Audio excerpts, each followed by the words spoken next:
Ladies and gentlemen, we're about to begin our meeting, but before we do, I would ask that any of you who are interested in standing with me for a moment of silence that we will follow by a pledge of allegiance to our flag.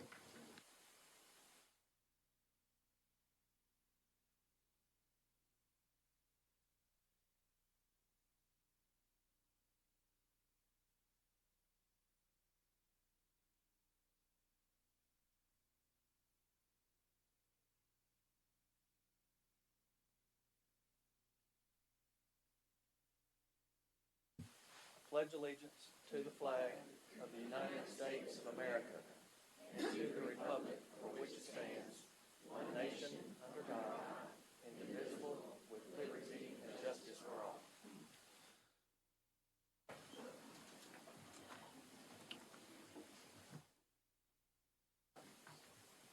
All right, we'll go ahead and call to order the February 15th Sumner County School Board meeting. Mr. Johnson, do you have the roll? It appears for the record that all board members are present. Next is adoption of agendas. First is approval of the consent agenda. Before we do that, board, we have two items. Should be in your tray there, labeled board notes. Two items we need to add under the consent agenda, one dealing with an early graduation request, and another is consideration of a grant application for R.T. Fisher.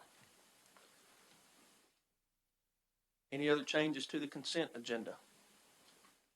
Mr. Hale? I just have one question on the bids, and I was wondering if we could pull those off. All right, we will 1B, move. consideration of bids. We will move that down under. You're wanting under 1B. We will move that down under new business. It will immediately follow item D under new business.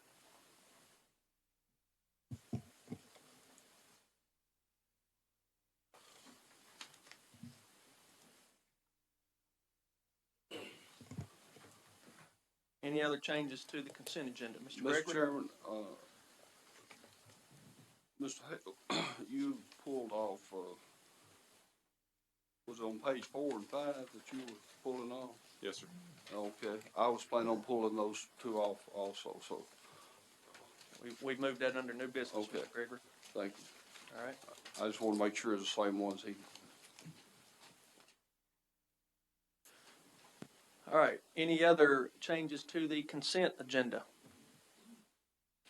I need a motion. Motion to approve. Motion by Ms. Cox. Is there a second? Second by Mr. Hale. Any further discussion? All in favor signify by saying aye. Aye. Any opposed? All right, we've approved the consent agenda. Next is adoption of the regular agenda. Can I get a motion? Motion by Mr. Duncan. Is there a second? Second by Ms. Silkwood. Ms. Cox? Mr. Chairman, I have two additions. On recognition of hearing of delegations, we need to add the T.W. Hunter Beta Club. That was left off the agenda. Beta Club or Deca Club? Beta Club. Mr. Johnson told me Deca. Okay, what's the Beta Club? They both had vowels in them, so I see how he got confused. The Beta Club. And then I also wanted to add under new business the policy IDFAA. I know I sent a memo to Mr. Johnson wanting to make sure we had this policy. I feel like we need to address the Sumner County Athletic Committee policy if we're going to be talking about discussion of athletic committee membership.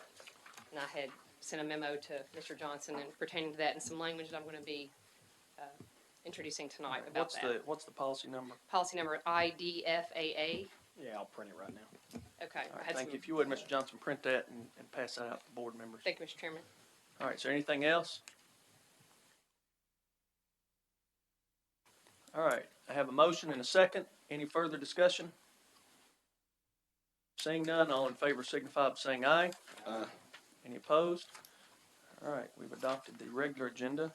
Next is consideration of minutes. First up is the January 6th special called meeting minutes. Can I get a motion?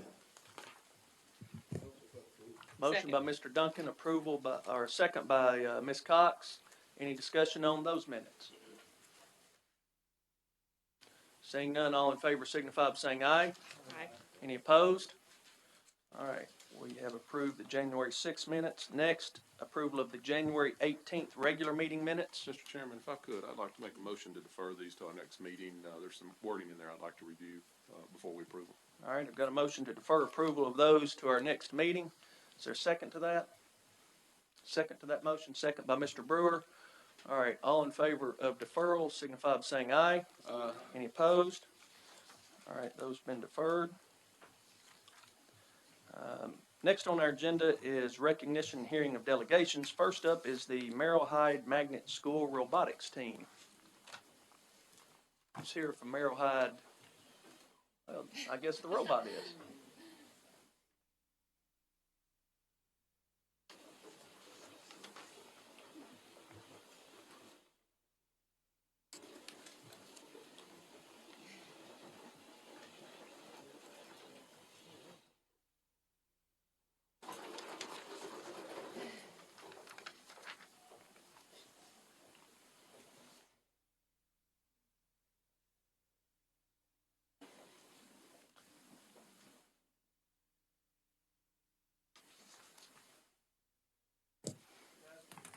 Do we have a chief spokesperson here?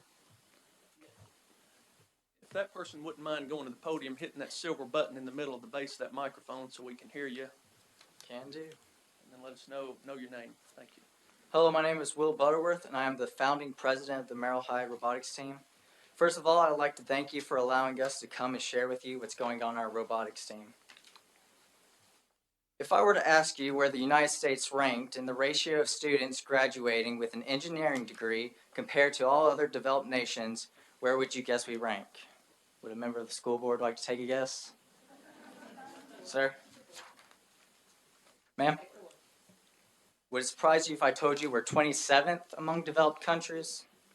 Only awarding 16% of degrees to engineering and natural science. The Merrill Hyde Robotics Team is taking the first steps in turning this statistic around.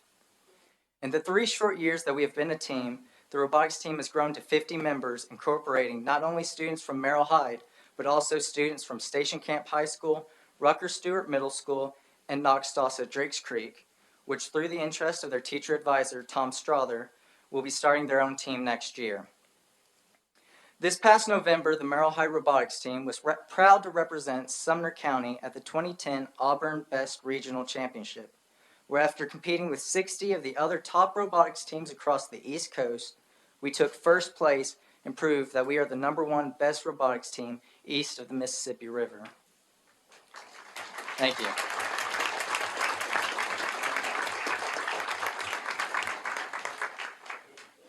Being an after-school program, we rely solely on the donations of companies and individuals in our community. After talking with students and adults that are part of this program, it is easy to see that this program is not only changing the lives of students, but is changing the schools and the community. This is the first of many steps to bring STEM, which stands for Science, Technology, Engineering, and Mathematics, back into our schools. We need your support in this journey. Thank you.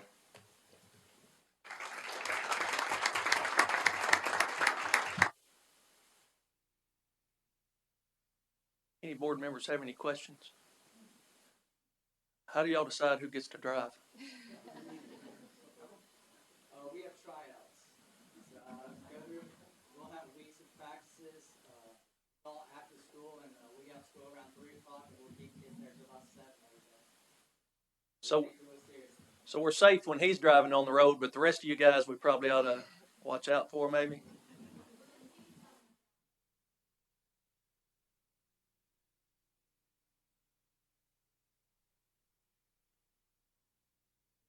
By winning first place, we get the honor of representing Sumner County, and then our local hub, the Lipscomb Best Hub, Music City Best Hub, we get to represent our community by going to Orlando, Florida to compete in the World Championship for Best Robotics, and we'll be competing against 24 other schools across the nation. Congratulations.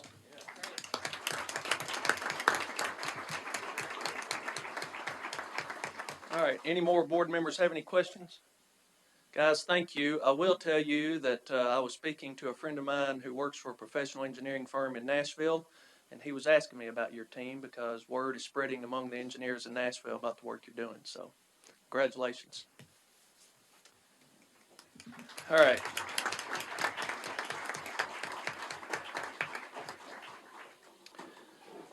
All right, next on our agenda is recognition of Guild Principal Lance Taylor. Mr. Daniels, I believe that's you. If you'd like to, is he here? Yeah, he is. Yeah, if you'd like to meet him down at the podium down there.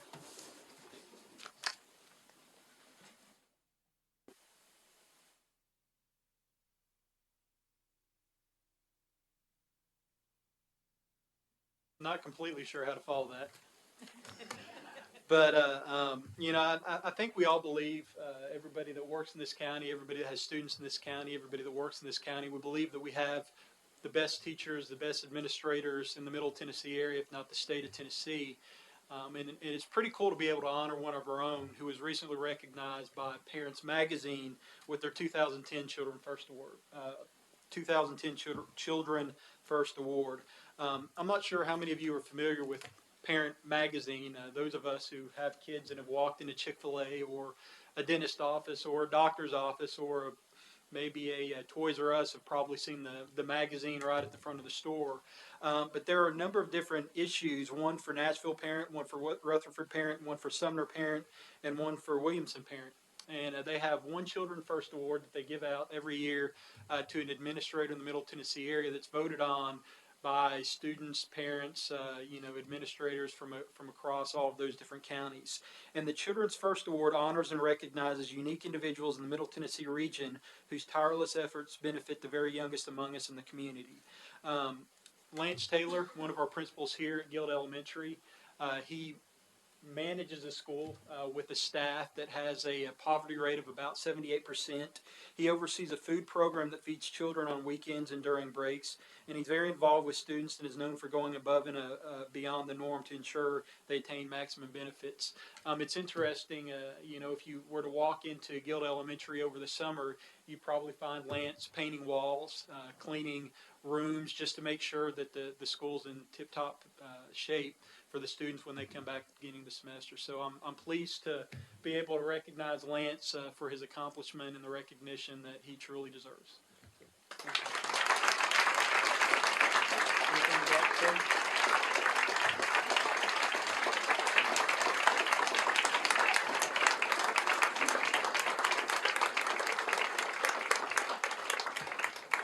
Mr. Taylor? I appreciate Mr. Wise and Mr. Daniels being present at the assembly we had in late December. I walked out to a gym full of people, of children. I thought we were going to practice singing Christmas carols. When I look to my left, I see Richard Stevenson, a mentor of mine, Billy Nolan, another mentor of mine, my mother, my wife, my daughter, who goes to Guild, and some others. And I realized this is something more. And they realized, and the teachers who nominated me for this realized that I don't want attention. I could have really crawled under the stage at Guild and just been okay during that assembly. I have no problem speaking to large audiences, but I don't want the attention on me. I want it on these children and on my school. And it's a great school, and I'm privileged to have a great faculty. If you've, Mr. Wise, you've been by, Beth, you've been by. Mr. Gregory, you've been by to see some of the teachers, as student teachers who've become my phenomenal teachers. I'm proud of my school. We've got 2 A's on achievement, a B on achievement that's 1 point from an A in science, a B in reading with children who come to us with single-digit Brigant scores who leave advanced on TCAP. That's the new TCAP, not the old standards, the new standards. What these people do with my children in 6 years is nothing below phenomenal. And as I said in the paper, I hope that more of these teachers who are doing great things in our county, even administrators, some of my colleagues do some outstanding work, and I hope they get the recognition they deserve. None of them probably want it, but these teachers are so hardworking, and I'm blessed to have a faculty that will send so many nominations. They made a booklet for me of all the things they said, and it's humbling. It's also inspiring, and the parent support we have at Guild, poverty sometimes is equated with lack of parent involvement and poor grades and poor attitudes, but come into my school and you'll realize it's a clean school. It's 56 years old. My dad went there in 1957. It's clean, it's green wave green and green wave gold. The rooms are painted differently according to the teachers. The only space, the only inches of that room, of that building I haven't painted are my own office, and I'm not going to. The teachers come first, and I love my staff, and they are my friends, and they make me look forward to work every day. You know, and the cliche that if you enjoy what you're doing, it's not work. There's some people here that support me, and they are my rock. I mean, when I have tough times, and you all deal with them, I'm sure, in your own lives and up here as a board, but I know Ms. Schreiner can attest that when you have these strong teachers like we have at Guild, there's such a strong foundation for these kids. And come see the wonders that they do. Come see the child the first day they walk into Laura Parker's kindergarten class or Amy Corbin's kindergarten class, and when they leave Candy Davis's 5th grade class or Heather Hayes' 5th grade class, and see right then value added. That's 1,080 days if they stay with us. There's not many that do. There's 50 that because of the transient rate, but come see them from day one to day 1,080. There's your value added. And I guarantee you'll see a great thing, because these Guild teachers are phenomenal. They're wonderful, and I thank you for having me here tonight, and I'm humbled, and I appreciate my friends, my teachers, being here to support me. Appreciate it. Thank you, Mr. Taylor. Mr. Taylor, let's see if we can get a picture here of Mr. Johnson.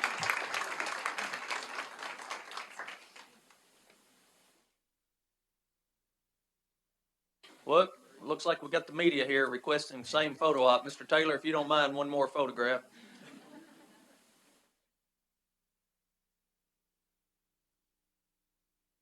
All right, thank you.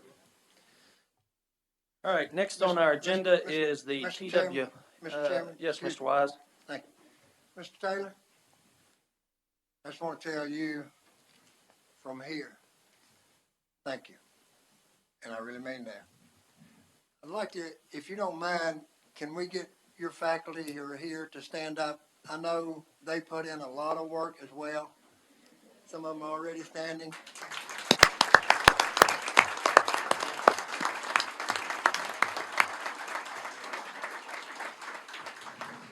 I want to thank you all as well. I know you are following a fantastic leader. In doing that, you can't go wrong, but thank you very much. I appreciate what you do. All right, thank you, Mr. Wise. Next on our agenda is the TW Hunter Beta Club. Ms. Cox? Thank you, Mr. Chairman. I am looking for your all's fearless leader, Mr. Bowman. There he is, Mr. Bowman. Okay, Mr. Bowman, will you please step up? We are very proud in the 4th District of our schools, and TW Hunter is one of those schools that we are just, again, so proud of their accomplishments. The TW Hunter Beta Club is led by Mr. Eric Bowman, and Mr. Eric Bowman last year, if you all remember, received the middle school teacher of the year. So he puts in hours and hours and hours tirelessly with this Beta Club. And this last year at Beta Convention, they participated in the annual Beta Club Convention and received a total of 6 awards, and were tied with the most awards at competition, which beat the school's record. And as you all know, Beta Club is an academic club. They have to have A's and B's, and I'm going to go ahead and let Mr. Bowman take over and speak about Beta in general, and then we can have all the award winners come up here. All right, she promised me that I wasn't going to have to say anything, so I didn't prepare anything. But, man, how do you follow Mr. Taylor? That's awesome to see a principal that loves his kids and loves his school. Like Mr. Taylor, we at Hunter just are so proud of what our kids are doing. And, of course, Beta Club, like Ms. Cox said, is an academic school club focused on service and leadership and responsibility. And these kids that we're going to recognize tonight exemplify that beyond anything I've ever seen. You give them a little bit and they just take it and they run with it. And so they're an exciting group of kids to lead. And so I'm proud to be here to recognize them, not me. So. All right, so why don't we have these students stand up who received these awards. First place in Quiz Bowl, we have Colin Bumgardner, Corey Renee, Corinne Owen, and Hunter McGee. If y'all want to come forward so we can recognize all of you all. We have first place in the poster contest, Allie Decker, Maddie Corin, and Keaton Williamson. First place in essay, Claire Gregory. Second place in spelling, Christina Gibbs. Second place in cross stitch, Natalie Gregg. Third place in Battle of the Books, Grace Adcock, Hannah Cole, Max Rogers, and Daniel Elliott. So let's give a hand to all these great students.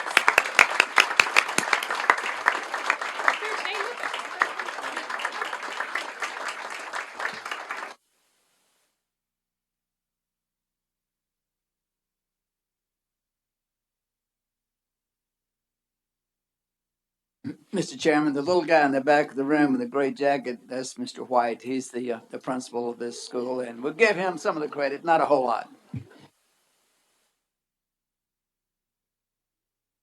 And as we're waiting for the kids to go back to their seats, I want to reiterate the leadership that Mr. White gives at this school. I was just giving an interview for Joy in Our Town, and I said, you know, again, with principals like Mr. Taylor, who again I think is just another one of our exemplary principals, and with Mr. White, I said the thing I love about Mr. White, he ends the day every day with, "I love you, I believe in you, and there's nothing you can do about it." This is the kind of leadership we have in our schools. We just have again tremendous principals and leaders, and again with teachers like Mr. Bowman, and we've got obviously we just had Merrill Hyde up here. We can be so proud of Sumner County and the kind of leadership we have in our school system. So thank all of you all tonight. It's been a pleasure. All right, thank you, Ms. Cox. Mr. Chairman, Mr. Wise? I would like to remind those students at T.W. Hunter that as good as Mr. White is, he got his education at White House Middle School. Thank you, Mr. Wise. All right, next on our agenda is Mr. Will Duncan. Mr. Duncan, I think you requested to speak from the podium on Negro History Month.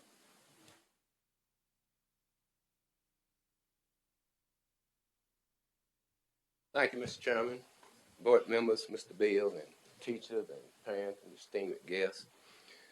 Tonight I represent Negro History Month, and tonight I represent one of the great warriors, and that is Shaka Zulu of the Zulu tribe.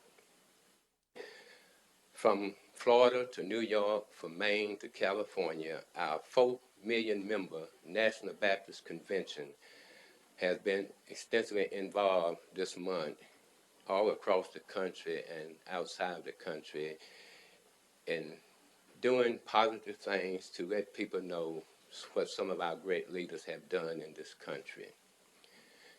Tonight, I share with you that some of those leaders are gone on now, but their legacies live on and on and on. Walk in the footsteps of our great people, take a journey to the long ago rooms where our courage was born, our strength came alive, and wisdom was nurtured with pride. Every culture is rooted in its tradition. They provide a way of honor to honor its past, to preserve its value and beliefs, and to usher in its future. One of the chief purposes of human government is the bestowal of liberty upon all its subjects. No other words so thrill the patriot heart. Liberty is love more than life. Men will roam sea and land and rest under the folds of the flag for liberty. Its waving leads legion onward to the battlefield where soldiers die happily while liberty's banner is in the hands of victory. Liberty means the slaves emancipated from its chains. It means freedom from the shacks of torture, from the hills of triumph, the rule of bigot, and the bond binding the mind and the soul of manhood. Liberty means the banishment of the taskmaster of the oppressor, of the devil and his minions. Liberty stands under the stars and sing the songs of freedom from the power of sin and from the crushing rule of despotism and militarism. The great inheritance of liberty-loving people is its memories of its heroes, its poets, its historians, its statesmen, legislatures, its great givers, philanthropists. The organization of the nation may perish, but the influence of its mighty products will be governed in the kingdom of God forever and ever. If we could hear the voice of the millions who have fallen on the battlefield of earth and truth, would they not exclaim, "We died that liberty might live, that righteousness and truth might reign among all the people of the earth"? Righteousness exalted a nation. Righteousness promotes the life of a nation. God has in it the seed of life. It is constantly reproducing itself. It has in it prophecy of increased harvests of good. It produces 30, 60, 100-fold. Evil has within itself the principles of decay. Righteousness is the chief factor, not only in the prosperity, but in the safety of any nation. The nation that lives by the golden rule will keep free from strife. It will not ignore the dictate of common sense. It will not lay down its arms and invite others to overrun and override it. It will maintain its own strength and dignity, but it will maintain first of all righteousness of conduct. It will find its greatest strength after all in its character and its righteousness. A nation that is righteous is safe, but sin is a reproach to any people. It cannot be denied that in our times iniquity does mostly alarmingly abound. Blessed is the nation whose God is the Lord, and the people whom he has chosen for his own inheritance. God has given us a pleasant and a very fruitful land, a land blessed with intelligence, liberty, and Christian faith. The country of ours is a godly heritage. It is the function of the state to furnish a general education. The church is the greatest teacher in the spiritual sphere, but cannot furnish an education of general nature. Neither the church nor the family possess the authority or equipment for such an education. The public school is the digestive organ of the body of learning. It is the melting pot of learning. Education is not complete without the moral element. Character is the great aim of education. It must contribute to the prosperity and the permanency of state. Mere mental development is insufficient. Not only do we honor all who went down in history, but we must honor and support our Sumner County teachers and all who work in the school system and give them our best report by the grace of God who gives us life to do so. Thank you. Thank you, Mr. Duncan. Thank you. All right, that concludes recognition and hearing of delegations. We'll move on. First item on our agenda is unfinished business. Item A, discussion and/or action regarding director's recommendation regarding the 2010-11 calendar considerations. Mr. Bills? Excuse me. Thank you, Mr. Chairman. Board members, you have the information that was sent out in the packet, and this is just a time to, again, reflect and look at the number of days we've missed, which is a total now of 13 days, and we had 1 day for voting time. And so before you tonight is the suggestions or for your consideration to make some adjustments in the calendar. Ms. Wheeler, would you like to add to that, please, ma'am? As I believe all of you know, we are now in the situation of needing to adjust one of our days in order to make another student day, create another student day for the calendar. Of course, our concern is that some of our most serious snow events have occurred in early March, historically in this county. So being even is a good thing once we make an adjustment to 1 day, but in consideration of the possibility of other weather events or other emergencies that could come, we would just be seeking your permission to adjust other days beyond the 1 day that we need if we were to need to make adjustments. Ms. Cox, did you have something? Thank you, Mr. Chairman. So your recommendation at this point, obviously, is to, we've already added the President's Day, then we would add the Parent-Teacher Conference Day, which I think is absolutely necessary for instructional purposes. The Saturday would only be used if we would need that for another inclement weather day. Is that your recommendation then at this time? Yes, ma'am, that is correct. We would use that only actually if it were the actual 180th day, if it were that actual report card day. Otherwise, we would not recommend using that Saturday. Anyone else? Mr. Wise? In studying this today, it come to mind that as opposed to going into June, where some of our teachers have summer jobs outside of teaching school, I wonder if what the thought would be on having some Saturdays as classroom days, or is that just, has investigation of that proved that that wouldn't be a good idea? So, Yes, sir, that is correct. That has been done historically in the past when we didn't have as many stockpile days as we have now. Attendance on those days, if we get to 50%, that is a good day. And particularly if those days fall during a funding month, when our state funding is based on certain months of the year related to attendance, that is a detriment to funding. Mr. Chairman, I'd like to make, that, we did that before we were graded on attendance. Anyone else? At some point, I'm gonna need a motion.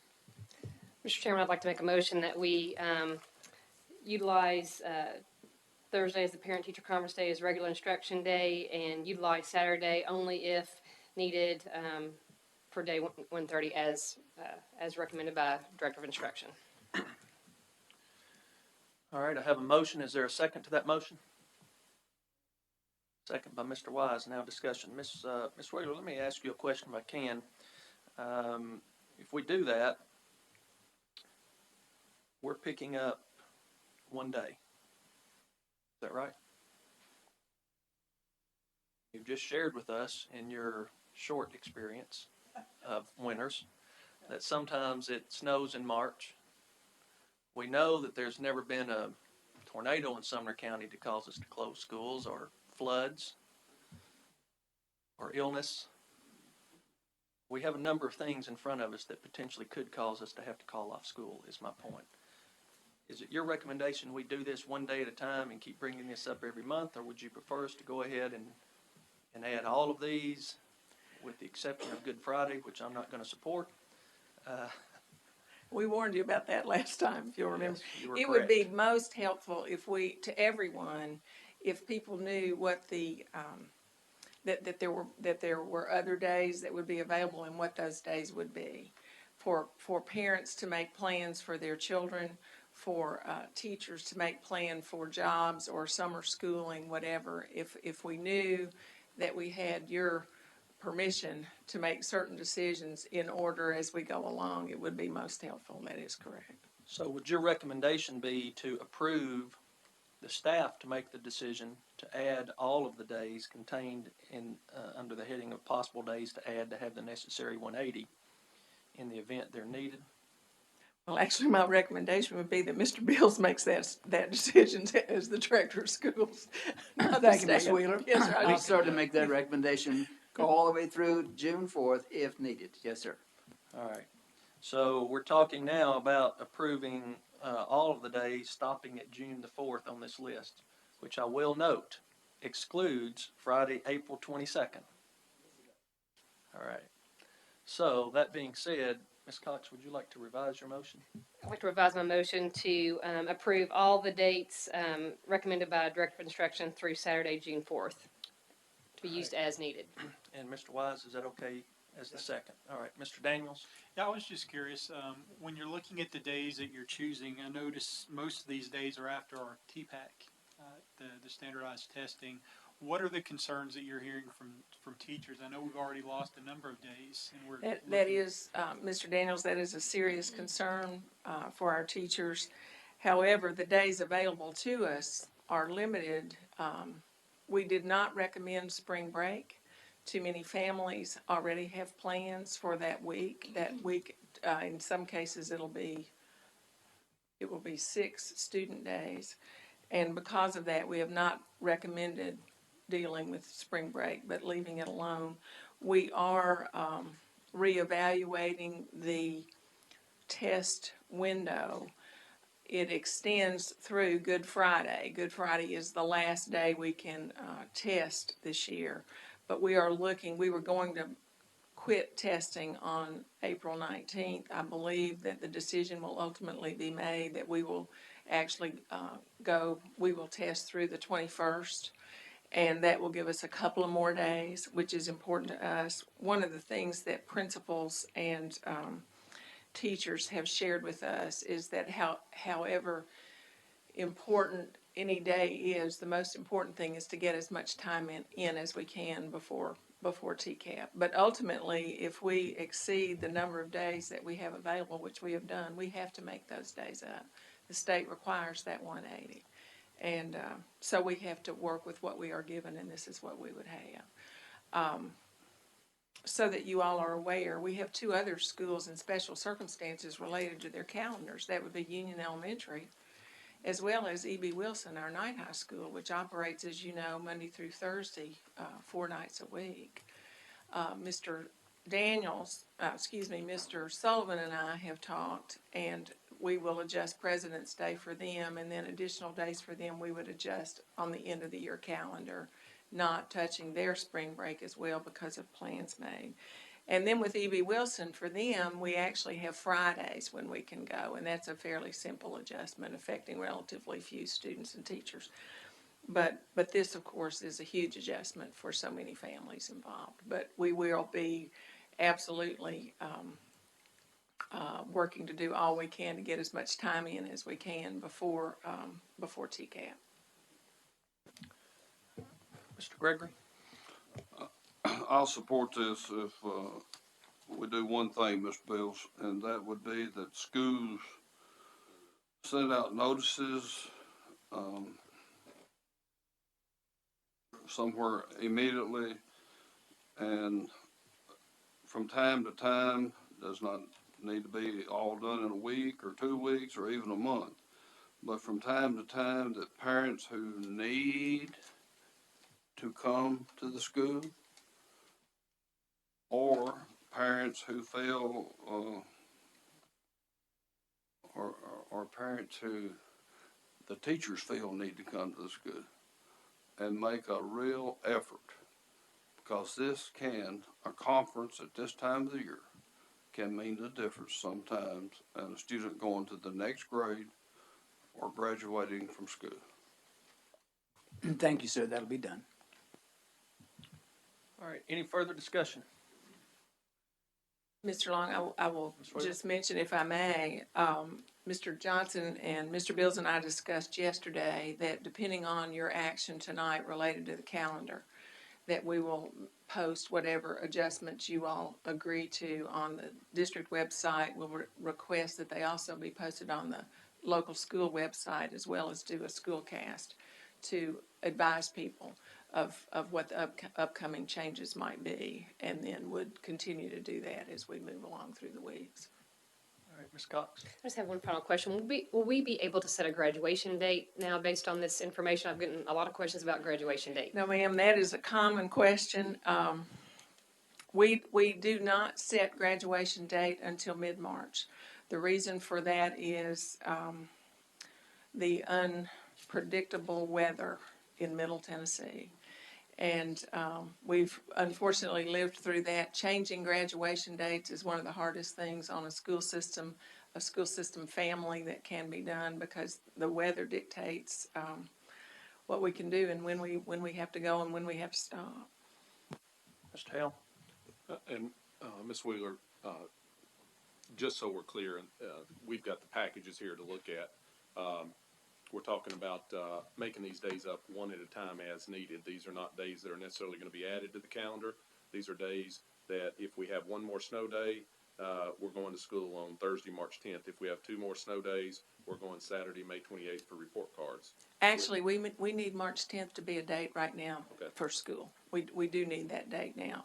Thereafter, it will be adjusted day by day. That is correct. We will not make the adjustment unless the days are needed. You're saying Thursday, March 10th, we need to write +2 in the column out there because that'll be the second makeup day. Yes, sir, that's correct. And that's We already, need that. we already need that now? Yes, sir, we do. Okay.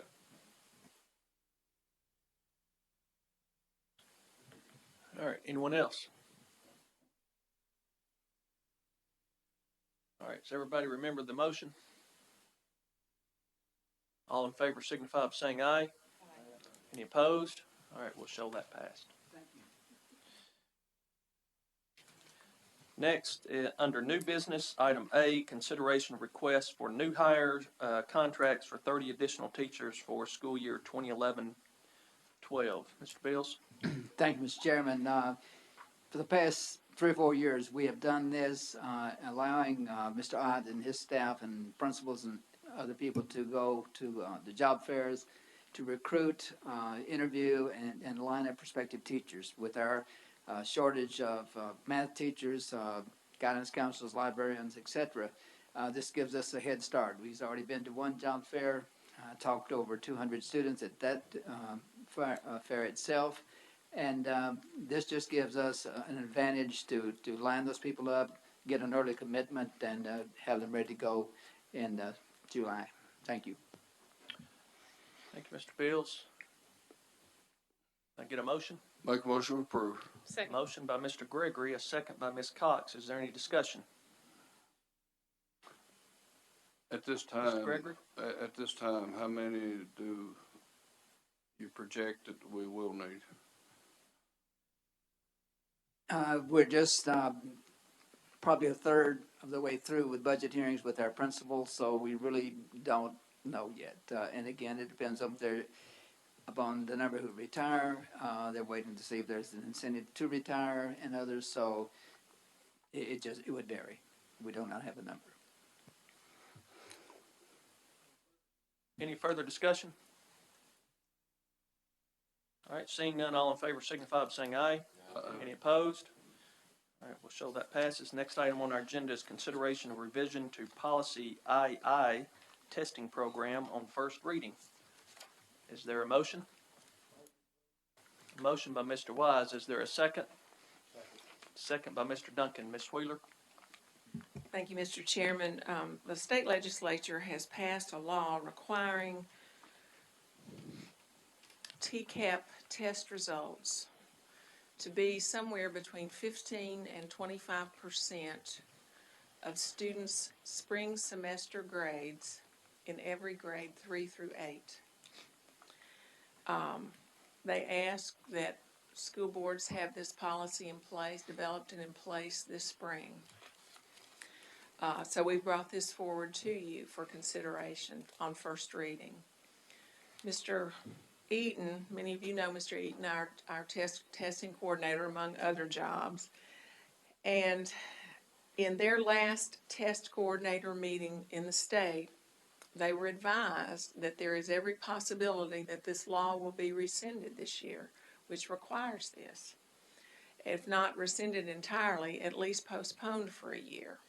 But they did advise us to go ahead and pursue getting this policy approved. Then if the law is rescinded, take the policy out.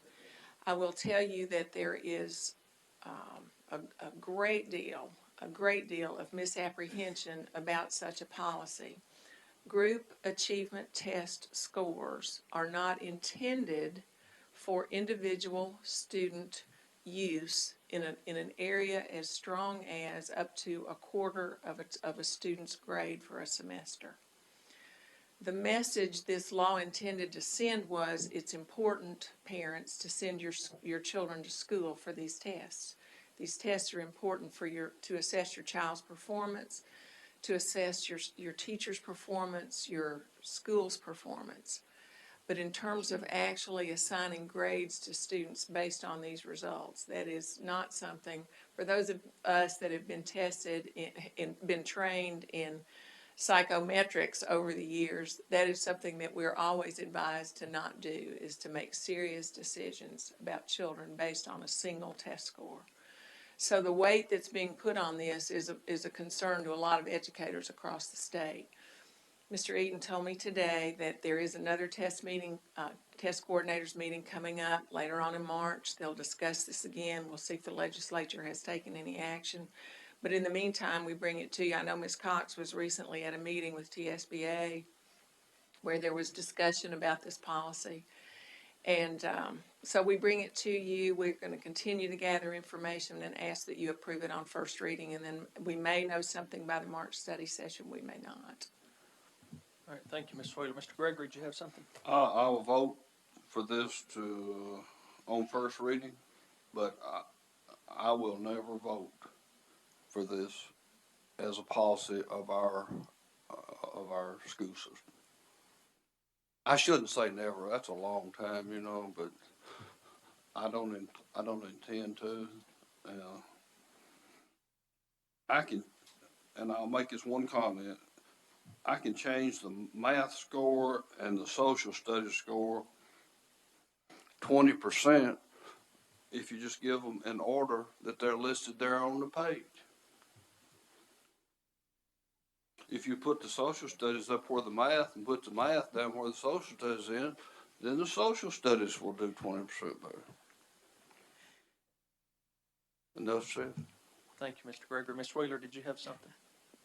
I will mention to you that there's something that is not in this proposed policy that is in some school systems policies, and we did not put it there, and that is that if a student misses the test, that this portion of their grade will be a 0. There are many valid reasons that students can miss achievement test week. They can be sick. There can be a death in the family. It's not just because they lay out of school.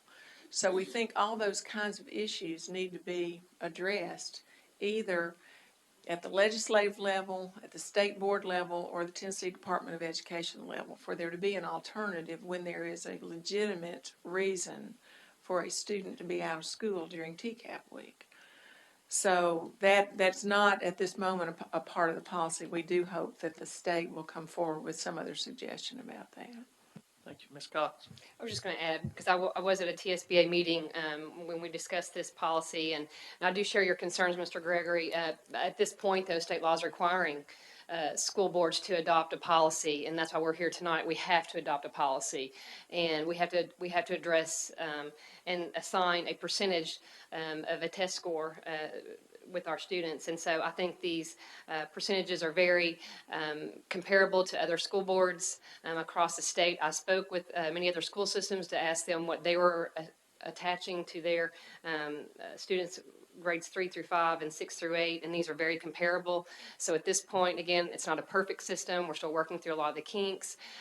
It was really set forth because they were trying to get parents to be more involved in the TCAP formula, trying to get their students to be, to take more seriously the TCAP test. So again, it's not a perfect formula, it's not a perfect system, but we are at a point where we have to, as a school board, assess or put a number with this. So I think 15 and 20% is really what the minimum is that they're wanting us to assign. So I would go with Director of Instruction's recommendations here, and that would be my motion that we also support this on first reading. All right, any further discussion? All right, we have a motion and a second. All in favor signify by saying aye. Aye. Any opposed? All right, we'll show that passes. Next item on our agenda is consideration of amendments to the 2010-11 general purpose budget. Ms. Dursky.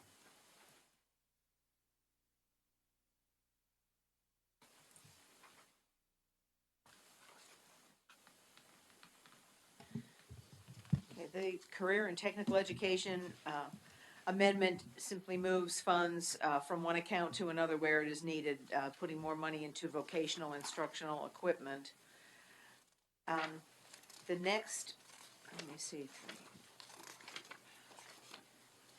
The next six are grants. They are 100% grant funds that are received that support many of our after-school programs, our safe and drug-free programs, substance abuse programs, those types of things.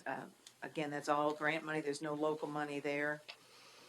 The Race to the Top Focus Schools grant represents an additional $12,000 in federal funds that we received to help two of our schools that are particularly targeted in the areas of math, and that will fund after-school programs and some hardware and software.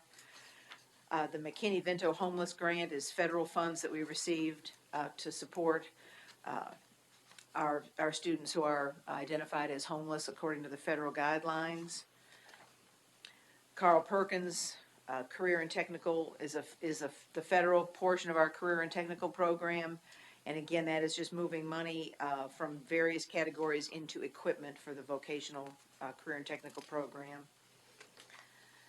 The Title I budget amendment is an additional award we received in Title I to allow representatives from Bethpage Elementary to travel to Washington, D.C. to receive their Blue Ribbon Award. Title II Part A represents a reduction in funding that we were recently notified of. And last but not least, Title X, this represents some carryover money from our homeless allocation from last year. All of the federal budget amendments represent 100% federal funds. No local money is in any of those. Do anybody have any specific questions? Thank you, Ms. Dursky. I will need a motion. Motion to approve. Motion by Ms. Cox. Is there a second? Second. Second by Mr. Hale. Mr. Hale, you have your light on? I was just gonna say, do we need to group C and D together and approve them both at the same time? But You want to do that, or you want to take them up separately? Motion to approve both C and D items for general purpose budget. All right, that's, first, we got to take up the motion to group. Is there a second on motion to group? Second by Mr. Wise. All in favor of grouping items C and D, signify by saying aye. Any opposed? All right, those items have been grouped, and motion to approve as grouped. Motion to approve. And second by Mr. Hale. Any further discussion? All in favor signify by saying aye. Any opposed? All right, we've approved both items C and D. Next, we come up, item E, consideration of bids that we removed from the consent agenda. Mr. Hale? thank you, Mr. Chairman. I had sent an email to Ms. Dursky today, and she responded, and I appreciate that, Ms. Dursky. I have one follow-up question for you, and this may be, may or may not be, Mr. Gregory said, I think he said he had a question as well. On the bids there on page 4, some of these are coming from student activity funds, fundraisers, other items. The Gallatin High School they are changing, it looks like some of their instructional monies, classroom instructional monies are going into technology. And I would just like some clarification of whether that is something that we've done in the past. Is this instructional money where we restored instructional funds to the teachers, and then some of this money is being converted for technology? And then I think the next question is, if so, is this standard practice for us, or is this something new? You are correct. The Gallatin High School is choosing to use some of their $10 per student instructional allocation for the purchase of computers. And we have historically allowed the purchase of technology with the instructional allocations if it is going to be used in the classroom for instruction, which this is. So this is something we have done in the past.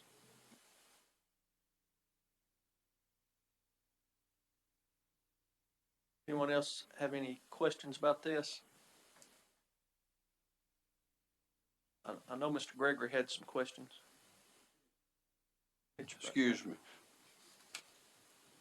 I noticed here that White House Middle School was using student activity funds, and by the way, I compliment all these schools for doing these things.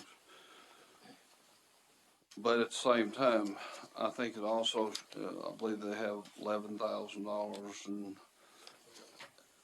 Station Camp High School, $21,000. Part of it's coming from student activity funds. Gallatin High School, 17,000, about a third of that's coming from, Gallatin High School funds. I almost bet you that, every one of these schools probably needs 10 times as much technology as what's being put on here, because they can't buy enough technology with their student activity funds. And I made the comment, last meeting, study session, I believe, that we needed a bond in this county to get our technology in line, or some, because it takes a large sum of money. And I'm convinced that these schools are doing all they can do, like all other schools are, because I've seen this for years. We have schools most of the schools in our county, all the technology they have in the building has come from two sources: fundraisers and the federal government. Those are the two sources that we've had for technology. And I bring it up because this is going to get bigger and bigger and bigger, because we talk about testing in some form or fashion almost every meeting. And these tests, they're soon, and probably already is, parts of the test, they need the technology knowledge to be able to take the test.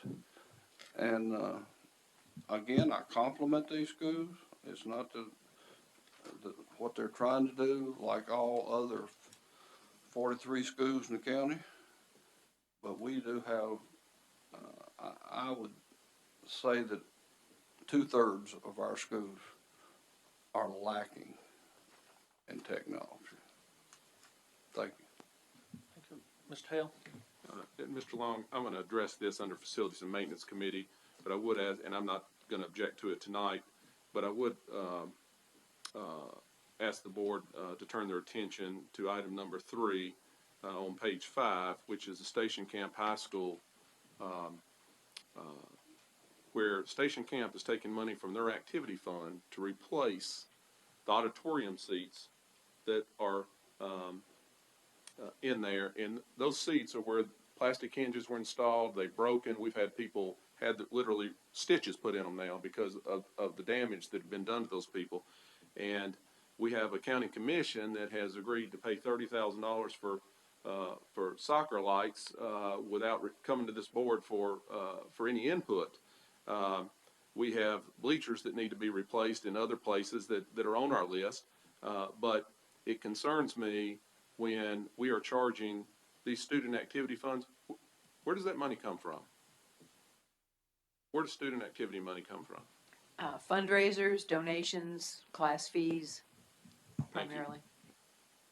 We've had students out raising money to buy hinges to go on these auditorium seats, and I have a real concern about that. I mean, it's one thing when we're raising money to sponsor football or cheerleading or some extracurricular activities, but when we're having kids sell cookie dough to buy metal hinges for the auditorium seats, that is a real concern of mine, and I'm going to bring that up under Facilities and Maintenance, but that is really a sticking point for me, and that's going to be on my list going forward to readdress that, because I don't think it's fair to ask those children to get out and raise money to make needed repairs to a school building. And so although I'm going to support it tonight so they can make that order, I will tell you I'm going to be bringing this back up.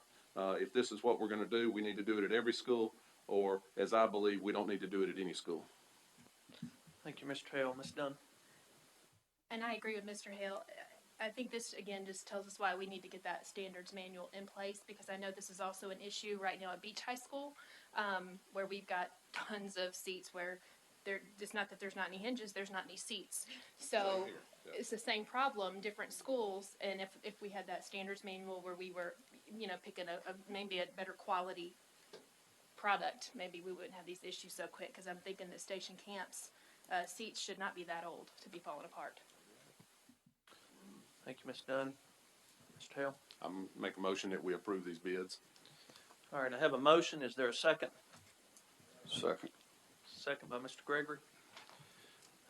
Ms. Tursky, I do have one question. Explain to me one more time how it is on bid number 4 that we were able to come up with almost $12,700 of instructional county allocation at Gallatin High School, but we have no instructional county allocation for the purchase of computers at White House Middle School.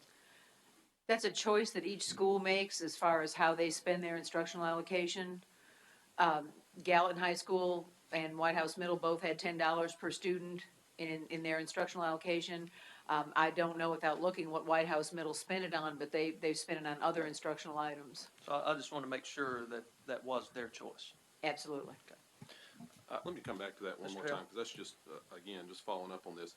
I've actually had at least one teacher from Gallatin High School complain to me about spending money out of their own pocket to buy classroom items with. And what we're talking about here is taking some of that money that would go into those items and spending on technology. But that's a decision, and I'm comfortable with the school making that. I mean, I'm not going to try to modify that here tonight, but I think we need to know that, I mean, would it be fair if that person approaches me again to say the decision was made by your school to spend some of that money on computers? So you're buying things that may or may not be, may or may not had to been purchased by you. Are we shifting the burden away from and putting more burden on teachers to buy things for their classrooms by doing this? Each teacher has, if they charge a fee for their class, that money is available to them. Some schools charge an overall instructional fee, and that's allocated. Each teacher receives $200 from the BEP to spend in his or her classroom. 100 they have full discretion over, and the other 100 is pooled and spent by grade level or by subject area in their schools. I think if teachers have teachers certainly can approach the administration of their school and make known their needs and ask. But there are funds available from any number of sources. All right, any further discussion? Have a motion and a second. All in favor signify by saying aye. Any opposed? All right, we'll show that motion passed. Next, item F, I guess, IDFAA. Ms. Cox. Yes, thank you, Mr. Chairman.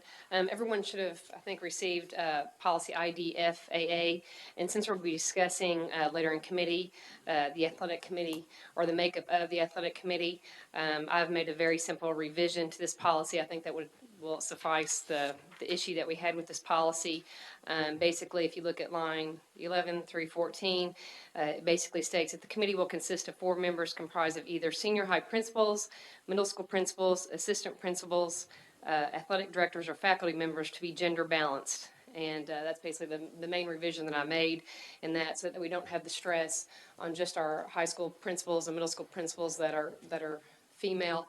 And I have actually spoken to several females. I've spoken with Christy Utley at Beach High School. I've spoken with Jody Green at the middle school level at KDDC. I've spoken with Betty West at Hendersonville High School. I know some other board members have spoken with other females out in the community. So we have plenty of females who are ready, willing, and able to serve on this committee, to give their input. And I think that would be very well received. And I think that would be a good resolve to this athletic committee. So my motion would be to take the revisions that I've made in this policy on first reading. I have a motion. Is there a second? Second by Mr. Wise. Discussion? Let me point out, I think maybe we could better word the first component of that, saying that the committee will consist of representatives of 2 high schools and 2 middle schools, and consist of principals or assistant principals or athletic directors. I think among that group, we certainly would have a large enough selection at that point that we could achieve gender balance status rather than including faculty members. without objection, I'd like to reword that just to say that the committee will consist of representatives of 2 high schools and 2 middle schools and consist of principals or assistant principals or athletic directors. I think that's acceptable. All right. Any other discussion? Mr. Gregory, do you have something? No? Mr. Wise? So what, did I hear you correctly? You're simply omitting the 2 words faculty members? Well, and cleaned up the wording somewhat. That Okay, on the part, we would be removing where it says consist of, starting with the word 4 members comprised of either senior high principals and that sort of thing, starting with that word for, F-O-U-R, through where it says faculty members, it would be replaced with representatives of 2 high schools and 2 middle schools and consist of principals or assistant principals or athletic directors and be gender balanced.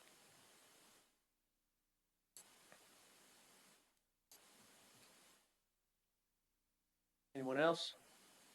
Mr. Hale? Mr. Chairman, I know we've been discussing this for some time. I want to make sure that our current athletic committee is not on hold to getting some of their items done that need to be done. If so, I mean, I'm perfectly comfortable with this language. We're going to need to take it from here to study session and back for second reading. I'm okay with it, but I'd like to make sure if we need to set our current policy aside until this is adopted, so the athletic committee can continue to work, and then as soon as this is adopted, you make whatever changes you need to make that committee. I'd like to make that motion. I'll hold off till we hear from Mr. Fuqua. Mr. Fuqua? The part about electing committee members is in direct contravention of TCA 49-2-205-2, which provides it is the duty of the chair of the local board of education to appoint committees authorized by the board.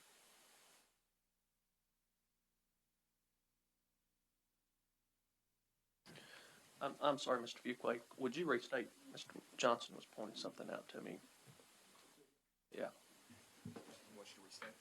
TCA 49-2-205 says it is the duty of the chair of the local board of education to appoint committees authorized by the board. This appears to elect them. Well, that was the second point I was going to bring up, that it says to be elected at the last meeting, to strike that language from to be elected through where it says and a secondary supervisor, for that reason, just so that that's clear in the future. Just one thing to point out where it says and a secondary supervisor, that actually, even now if you want to strike that, that's fine. I just want to make sure the board No, you're understands correct. You're correct, Mr. Johnson. That needs to go through at the end of each school year. Yeah, and then because what it establishes, you've got 4 members from the high and the middle school plus a secondary supervisor. Now, if you want to remove the secondary supervisor, that's your No, the prerogative. secondary supervisor needs to stay. And then Mr. Johnson has also pointed out to me that starting on line 18, based on the rewording that we just discussed, the voting members of the committee will need to revise that, will be the secondary and middle school principals. It should say the voting members will be the representatives of the 2 high schools, 2 middle schools, the secondary supervisor, the chairperson, and the vice chairperson. So we would take out the word secondary and middle school principals, replace that with the representatives of the 2 high schools and 2 middle schools.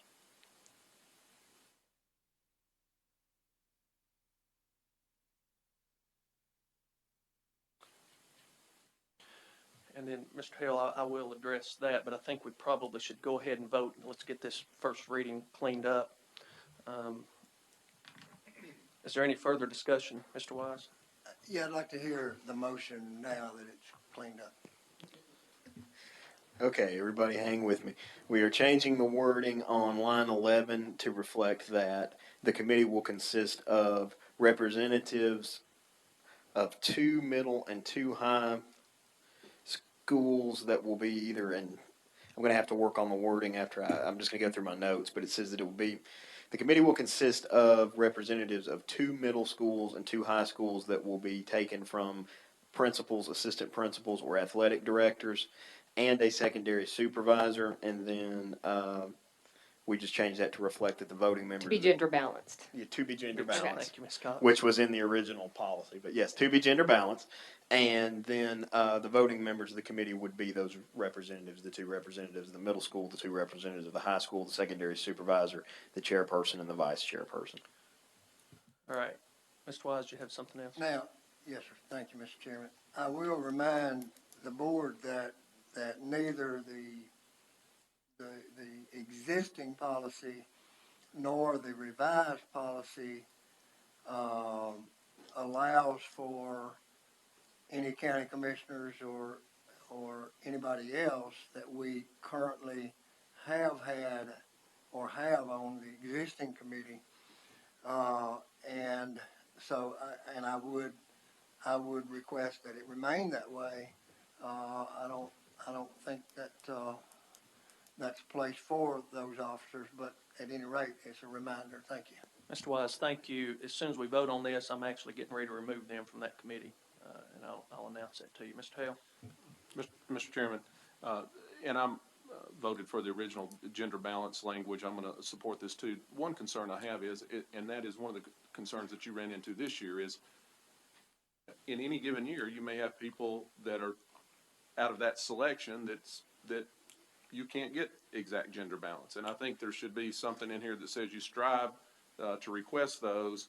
And I don't know how to, what wording I'm going for, but if that can't be accomplished, then use best judgment in appointing the rest of the, once you've requested those appointments, if you can't get a gender balance either way, and I don't know if this would be male or female, but at some point you've got to have some latitude if you can't get enough to serve to move forward. Well, and let me, that was a concern of mine as well, Mr. Hale.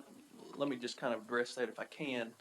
As board members and as a policy, we have no control over if the director has any female principals, assistant principals, or athletic directors, or for that matter, we don't have any control if he has any male principals, assistant principals, or athletic directors.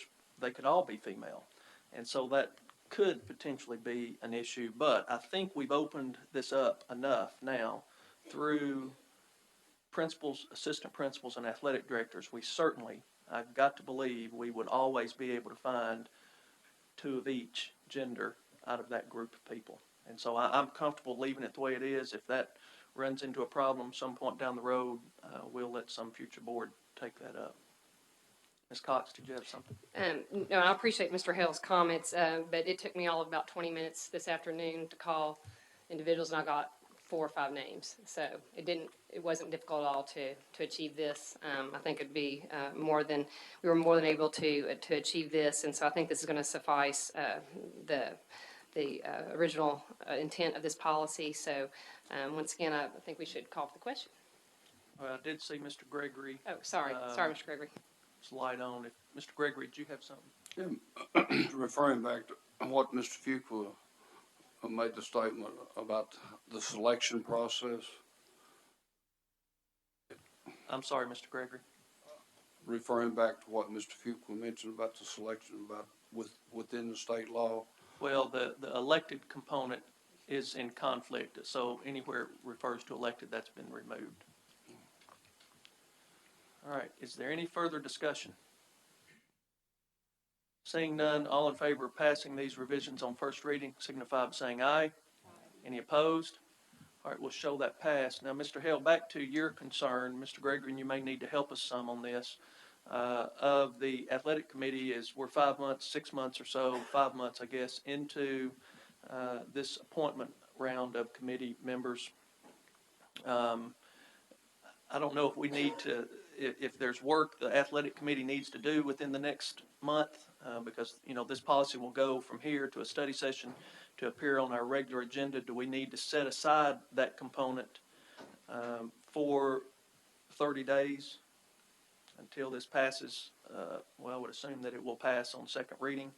I do have one change that we're going to have to make to the athletic committee tonight because of the retirement of one of the committee members up in Westmoreland. So I've got to address that as well. And, to your comment, Mr. Hale, I think if we do set it aside, I would only want to set it aside for 30 days, and then this will actually be policy. So if we do that, I would just need a motion to set aside that component for I'll 30 make days. a motion to set it aside, for 30 days until this can be adopted. All right, I have a motion. Is there a second? Second by Mr. Gregory. Is there any discussion on that? I just want clarification. I know that we formed an ad hoc committee. I guess which committee are we talking about? Because I know there was an ad hoc committee that did some study on middle school sports. Which committee are we talking Yeah, about? Because I just want some clarification. We're talking about the actual athletic committee itself, that special committee that you're referring to that's studying the middle school athletics. Those committee members are set. And that being said, it's my intent here tonight to pull the two county commissioners off of the actual athletic committee because we put them on that special committee. That's really all they were studying anyway. And then I have spoken with someone who has agreed to serve in place of Mr. Oldham up at Westmoreland. I'll go ahead and tell you who it is. It's Stacia Dean. She is the athletic director at Harrisonville High School. I'm familiar with her. She has agreed to serve. In fact, she has been in consultation with other members of the athletic committee already on some of the things where they've called to ask her advice on those things. So I think she already has kind of a working knowledge of what they're working towards. So, all right, I have a motion. Was there a second to that motion? Mr. Gregory seconded. All right, any further discussion? Mr. Wise? I guess I would need to address Mr. Gregory on this question. Can you explain to us anything that this committee has that might be, time sensitive that would have to be handled in the next 30 days? I can think of some. I'm not gonna bring them up at this particular moment, but I can think of some.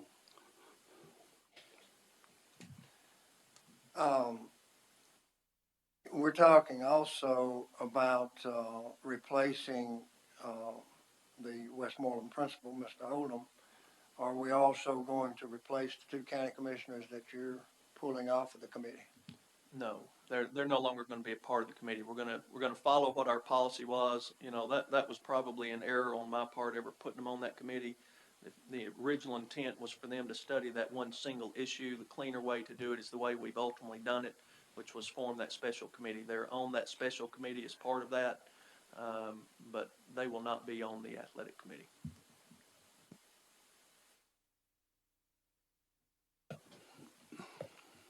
All right. Is there any, Mr. Gregory, do you have something else? No. Any further discussion? All right. All in favor signify by saying aye. Any opposed? All right. We'll show Mr. Wise in opposition. Oops. All right. Let's move on then. Matters involving council. Nothing from Mr. Fuquay. Athletic committee, discussion of athletic committee membership. I suppose we've probably taken care of that unless you had something else. No, I mean, I think you addressed everything that we had. Okay. All right. Next was a facilities and maintenance committee report. Mr. Hale. Thank you, Mr. Chairman. Facilities and Maintenance Committee met. We addressed two items at the special called meeting in advance of our last board meeting. And there's two items here that still require approval. One of them is Union Elementary School. They've requested to build a 6 by 36 foot aluminum canopy in front of the building.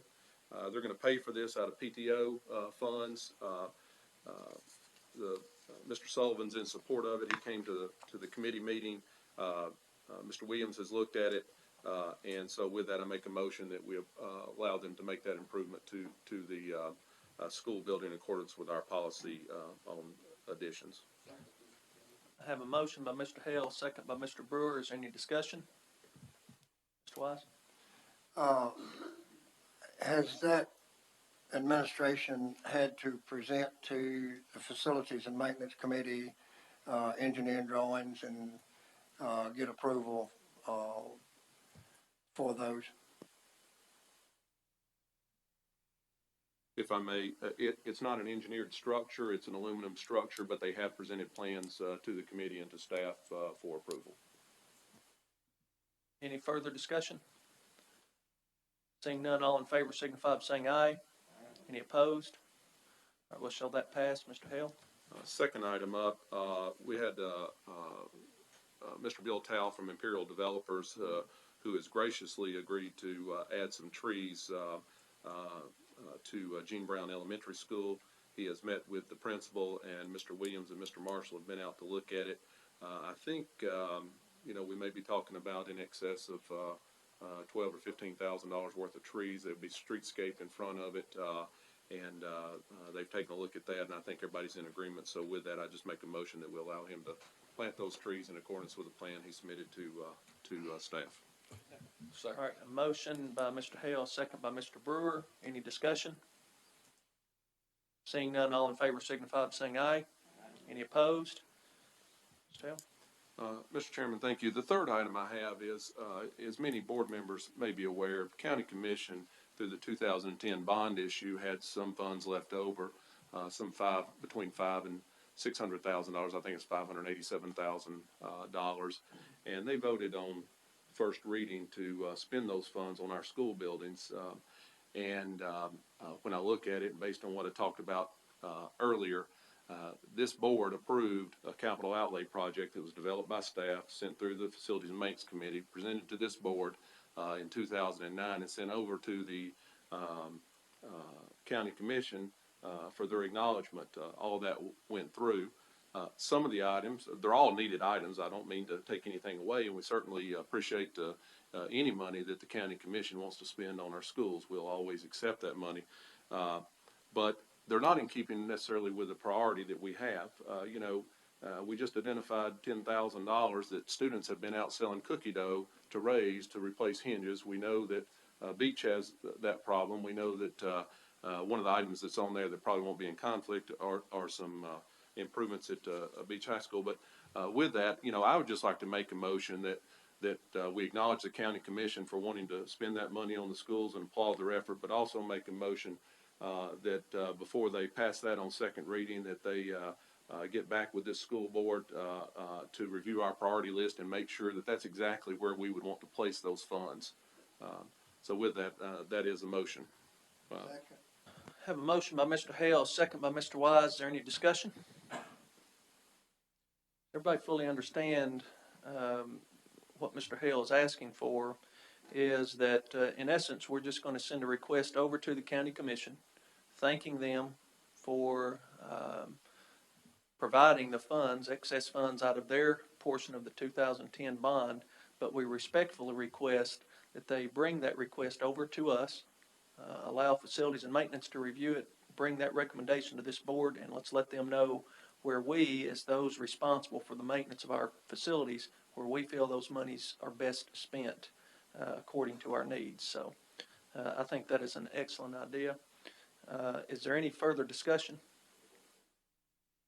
Mr. Cox? Oh, go ahead. Lay back, I'm not gonna, we have a gentleman today, yesterday, that announced his retirement. He's ill, he cannot work any longer. He's worked himself to death being a good guy in the school education field. He made the presentation down there at that county commission when we had money, he went in there and made the presentation. I was there that night. And the county commission agreed that they would build a little sports building up there, the additional batting room, whatever. It was funded and approved at that meeting that night. And given this man the word that they would do that. Now, we don't have the money, and they've reshuffled and rearranged. They've dealt us a new deck of cards that and we're not dealt in up there. We're not getting our building that was promised to us by and you correct me, sir, if I'm wrong. We were not getting our building that was promised to us. Now, what else do we need to do? Did we not have a very confused situation back here about some paving spending that was approved? Just everything was okay. The T's just wasn't crossed or whatever. Are we not getting some T's crossed over when they promise to do a job that they don't do? Correct me, sir, if I'm wrong. Well, Mr. Brown, you are correct about that. I believe what you're referring to is a couple of years ago when the county commission gave out almost $1 million for athletic facility improvements at 4 schools. The following month, there was a request by 2 other schools for athletic field improvements, Westmoreland High School being one of those. At that time, the commission voted to change the way they allocated money for athletic improvements, to have an athletic improvement committee. and they would fund that as funds became available. They changed the criteria to be a dollar for dollar match, that if you came and requested money, you had to put up the same amount of money. But they excluded the two schools that had come and asked, and Westmoreland being one of those. You know, it didn't say where the funds would come from. The funds that are being discussed currently at the county commission are excess funds from their portion of the 2010 bond issue. You know, I'm going to support this motion, obviously. We do have some needs. We were able to scrape together enough money to buy 6 heating and cooling units out of the 7 that are needed at Portland. The paving up there, as we all know, is atrocious. The paving around the football stadium at Westmoreland also, it's not ADA compliant. So we do have priorities. Now, I will expand a little bit on what Mr. Hale said. At the last Facilities and Maintenance Committee, we requested the staff to revisit that priority list and to see if things have changed in the year and a half or 2 years since that list was developed. And they told us off the bat that yes, some items, because the maintenance has not been done on them, have now gotten worse, and they will have changed and moved up in priority. So I think this is a good motion. We all know that, as Mr. Wise has so well put many times, that we're the ones that are elected. We're an extension of the State Department of Education, and it is our responsibility to operate and maintain the facilities of this school district. So I'm going to support the motion completely. Well, Mr. Hale? One final word. Mr. Brown? Let me finish my story. It'll be shorter this time. Would you, as our chairman, make that known down there, what happened on that thing, to the county commission? Number 2, finishing up the story, by having a good principal up there, and we had a good maintenance department back, so we needed some help. So we'd go over and lease a building, and we'd put a Band-Aid on this very subject. From the city of Westmoreland, put a little batting ram, hang a few lights down there where the kids can bat and practice and all. So they take the Band-Aid we put on a little project, and a skillful principal and the superintendent backed him up, of course, and we did this secondary project all for what? Yeah. Mr. Brown, I'll be glad to go over there and officially make the position of the board known. I've certainly shared with them on more than one occasion. For what it's worth, Department, and I'm going to say this one more time, you're slowly driving us, this board and the state of Tennessee, in for the board setting the tax rate and sending our true needs to the county commission, and that's the way the tax rate's going to be. And I fought it like everything, but it's 12, 14 states is already doing that. I'm sorry, I didn't mean to elect. That's all right, Mr. Brown. Mr. Hale? Yeah, I would just follow up on what Mr. Brown said there, and make this, I certainly don't want the county commission to get the wrong impression. We're not appreciative for every dollar that they give us. But right now we're talking about maybe buying soccer lights when we have auditorium seats that we have kids raising money to replace. And so that's why we developed a priority list, and that we stick with it. It's why they developed a county commission. But also, I do want to give a bit of good news. I've had a couple of the county commissioners and a couple of other elected officials come to me and say that they think perhaps in the next 12 months they're going to be able to free up a significant amount of money where they can put out a new bond. And if so, we may be able to get quite a bit of these items taken care of in 2011, early 2012. So I am excited about that. And that could be as much as $15 or $18 million to go into schools so that we could get our maintenance list caught up, so that we get some of these athletic issues freed up. And again, this is capital outlay money, so we are appreciative of that. I don't want to take anything away from that, but it is the responsibility of this board to direct dollars that go into our buildings. And with that, Mr. Chairman, I just ask that we go ahead and Thank you, Ms. Cox. Mr. Howell, I definitely agree with you that we have a priority list for our maintenance, and we need to follow that obviously as much as we can. And I've spoken with just pretty much every single county commissioner about the importance of our projects that need to be that need to be looked at. Certainly understand Mr. Brown's position and that athletic building, but there is definitely one project on that list that is number 2 on the priority list of our maintenance that is undisputed by all county commissioners, and that is the bleachers at Beach. They were installed in '79. They are 34 years old. They are a hazard. They are in, there are several codes that they are breaking right now. I talked with a bleacher manufacturer, and I said, how long do you typically keep bleachers? He said, well, 20 years if they're really in good shape. And so there is definitely one item on that list that is undisputed even by county commissioners. So I think we're certainly well in agreement. Even if you look at our maintenance schedule, it's number 2 on the priority list, behind the asphalt paving at Portland East. So I just want to make sure that's clear and evident that that is a priority of this board and it's a priority of the county commissioners, if they feel like that's a safety issue, an issue that we need to address on both sides of the aisle. So I just wanted to make sure we understood that. Thank you, Ms. Cox. Mr. Hale? Mr. Chairman, I don't mean to belabor this issue, and I know we'll have a chance to talk about it in the future, and I don't disagree with Ms. Cox on the condition of those bleachers at all, and they certainly is at the top of the list, and one of the things that'll be done soon, hopefully. But I had a chance recently to be visiting Whitten Elementary School, and I noticed that it looks like their bleachers were installed prior to Beach High School's bleachers. They're wooden bleachers, and I looked, but and they're in need of some repair too. But the one thing that came to mind on that particular issue was their gymnasium floor. It's covered with carpet. That was done as a patch method some time back. And if you take these kids that are in there playing and sweating and bringing in their shoes and everything, it's a surface that you can't get clean.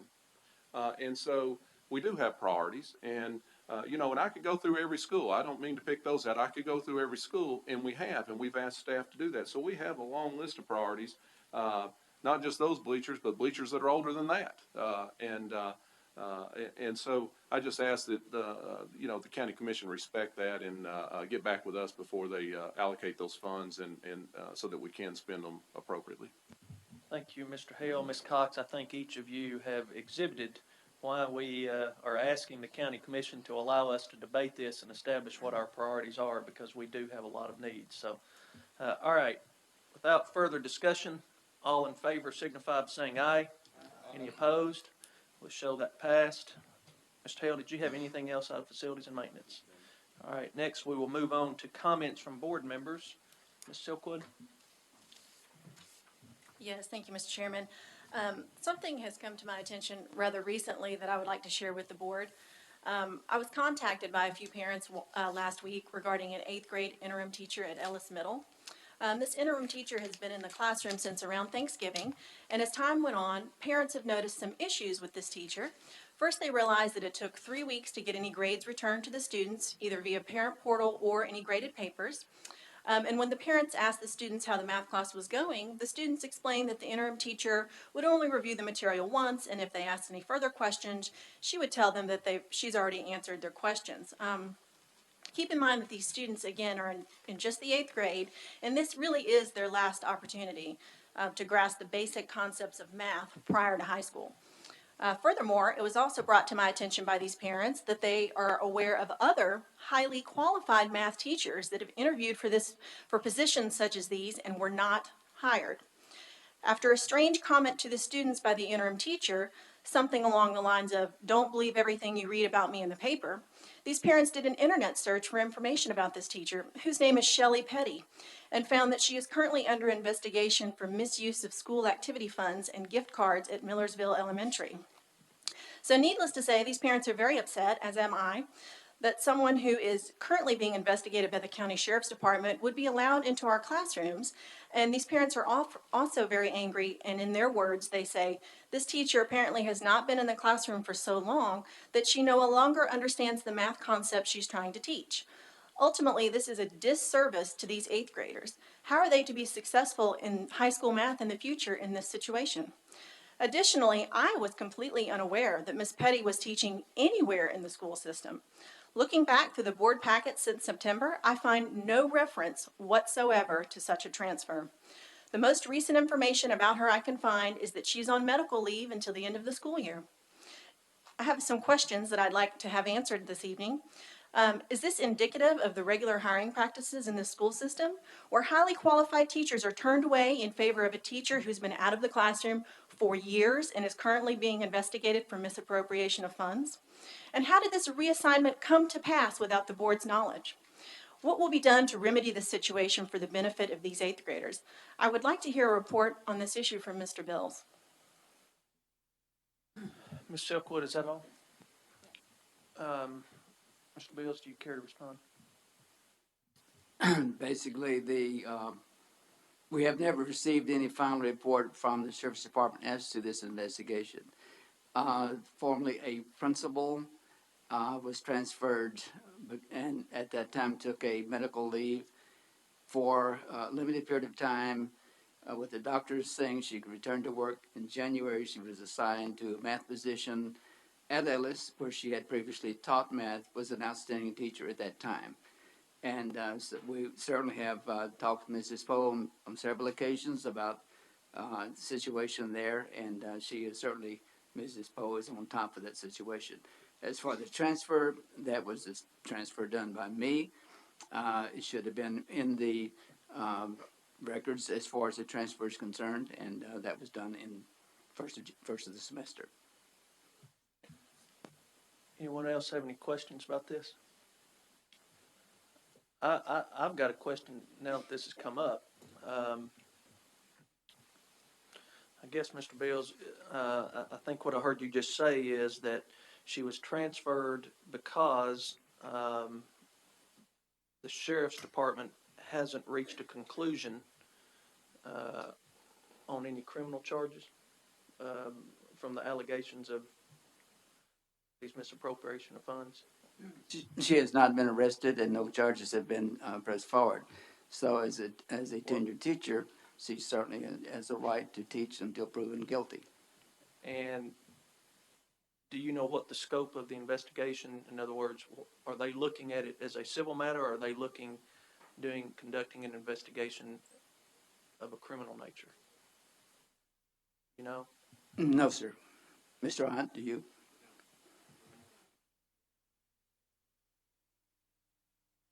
So the DA has not discussed that with you. Well, let me ask you this. I think I recall that one of the instances by Ms. Petty was discovered by one of our audits, an internal audit. Do you know what the outcome of that investigation has been? Mr. Audit, yeah, if you don't mind, step up to the podium so we can get this on record.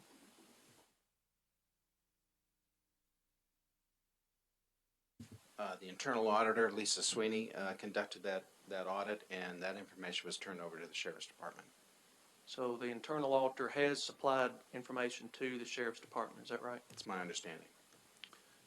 I guess my only last question would be this, Mr. Bills, if in fact the information that the internal, you said it was the internal auditor, is that right? Correct. That the internal auditor discovered that has turned over to the Sheriff's Office, if they don't feel there's enough evidence for criminal charges, but do feel that perhaps some misappropriation of funds had taken place, would you consider that unprofessional conduct? Once we get the information from the district attorney and from the Sheriff's Department as to the validity of all charges, and an assessment will be made at that time as to her position. Okay. I'm going to ask this, Mr. Ott, that tomorrow morning you and or Mr. Bills call the district attorney, ask them where they stand on the investigation, provide the board with whatever information the internal auditor has uncovered, and what the response of the district attorney is on where they stand on that investigation, and just convey that information back to the board members. I will. All right, thank you. Ms. Cox, did you have I just have a something? follow-up question for our council. Mr. Fuqua, when a teacher is under investigation such as this, what rights, I guess, does the board have in terms of allowing them still to teach inside the classroom? Are they able to still teach as long as there's just an ongoing investigation? What rights do we have as a board to suspend, not suspend during this time of investigation. Can you tell us about what we have? The tenure law has a number of specified grounds for terminating tenure. It doesn't have to be conviction of a crime. Many actions that a teacher can do can get them fired that are not crimes. So it's up to the director to bring charges if a teacher violates the list of items that are valid reasons for terminating tenure. And then it's the board to position to act as a judge on it, essentially. First, they have a finding, like you did in a previous teacher case, that if proven, the charges would warrant firing, and then you have the impartial hearing examiner hear it, like Blake Kelly's case is coming up Monday before an impartial hearing examiner, and he would have a right after that to appeal back to this board, and probably will. So bottom line is that you look at the statute, it has a list, and only one of them on the list is conviction of a crime. There are others, insubordination, incompetence, etc. It doesn't even have to be something that the teacher is culpable for. In other words, if you're unable to teach because of medical reasons and don't recognize that yourself, it's within the power of the board to dismiss a teacher that's physically unable to do the job or mentally. So it can be many things that are less severe than a conviction of a felony or a serious crime. Ms. Cox, does that answer your question?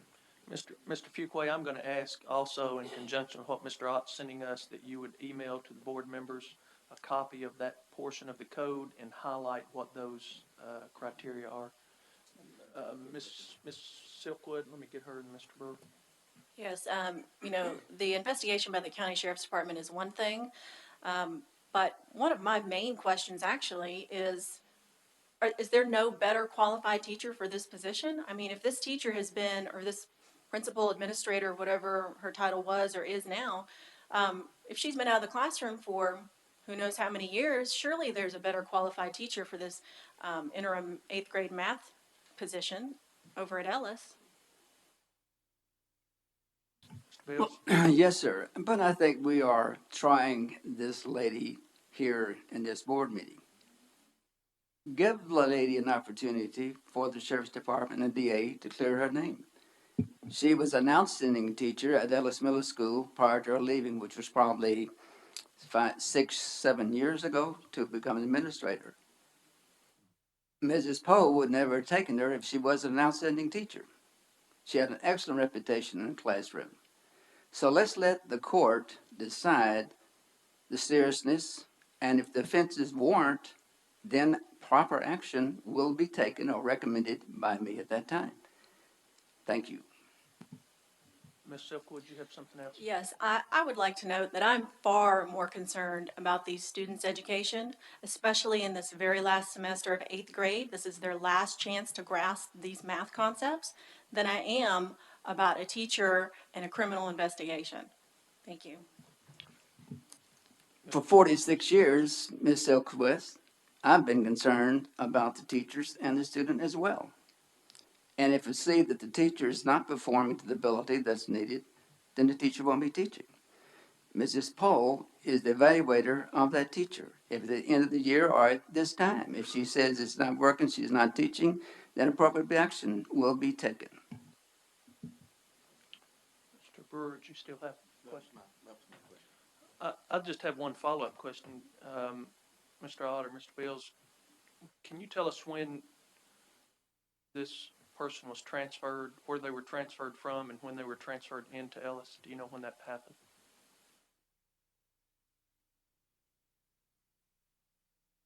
I don't have all the particular dates, but I think that Ms. Petty was removed from Millersville sometime in September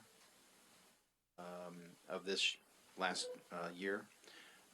Then she took a medical leave of absence. She was over at Ellis Middle School, I think, for a couple of weeks before Christmas break, doing some special project work. And then she assumed the math interim position the 1st of January.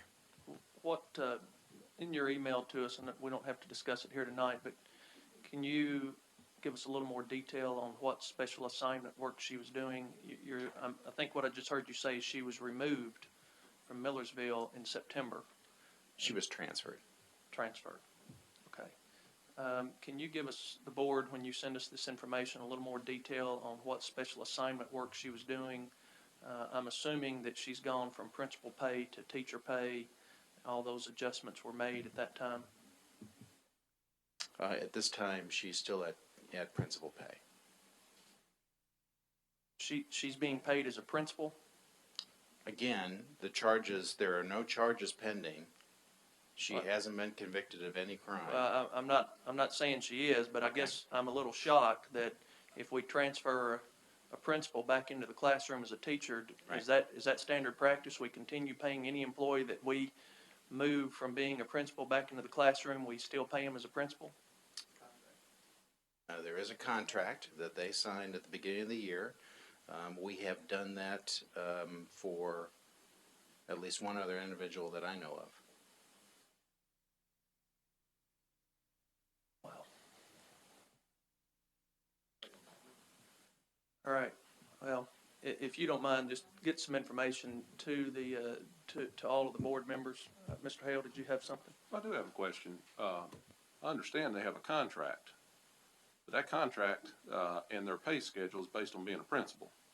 If they have a contract to be a principal, you pay them for being a principal. If they don't, you pay them for being whatever they are. If someone comes out of the classroom and goes into a principal's position, do they stay at a teacher's pay during that time, or do they get a raise immediately when they take that position? Yeah, they would get a raise immediately upon taking that position. Yeah, I've got a real concern with that. I don't think that's appropriate. Whatever position that we funded positions, and we know what the pay schedule is. I have a real concern with that. That bothers me that somebody's receiving more money than the person in the classroom next to them. All right, Ms. Cox. I agree with that, and I think council, is that, if we have just like Mr. Hale said, if we have someone who signs on as a principal at the beginning of the year, but then they get demoted or transferred down to a teacher position, are we legally obligated to continue paying them at a principal position? Because we agree at the beginning that you're going to be a administrative position, then you're switched over to a teaching position. Are we legally obligated to continue paying them at that higher rate? I've never seen the contract. I would hope that the contract had more flexibility than that, but I don't know what the contract says, and it could tie your hands, theoretically at least. Well, I would like to make a motion then for you to review that contract to see if we can make adjustments, and to review that. All right, Mr. Fuqua, is a motion necessary on that, or can you do that just as a request? All right, I agree, Ms. Cox. Mr. Wise? I'm not going to take sides on this issue one way or the other. I agree with pretty much everything that I've heard. I am extremely concerned about those 8th grade math students. But in this country, we have to abide by laws of the land.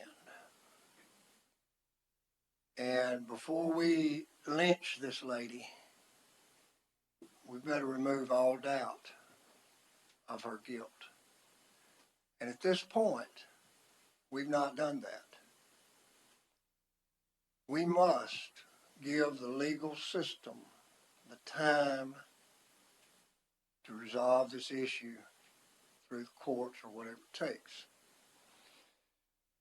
I am also concerned about the legal reactions or ramifications, if you will, of adjusting the pay of this employee until the legal system has made their determination. I think it would be a dangerous thing to do. I think we just need to, I think we just need to allow the legal system to work. Be very careful with the specific 8th grade math class at Ellis Middle School. Put some faith in the principal that's overseeing her school, and let the legal system work.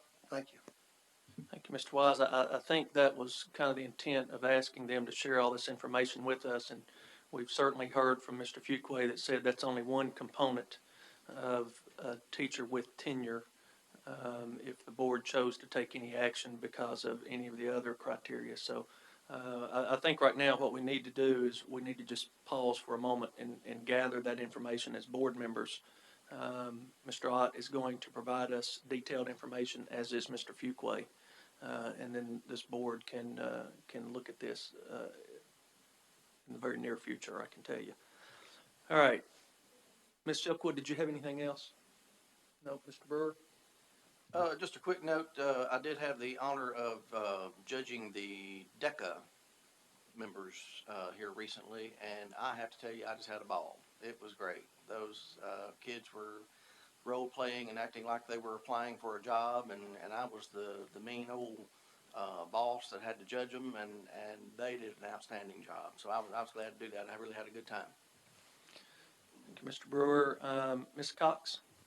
Yes, thank you very much.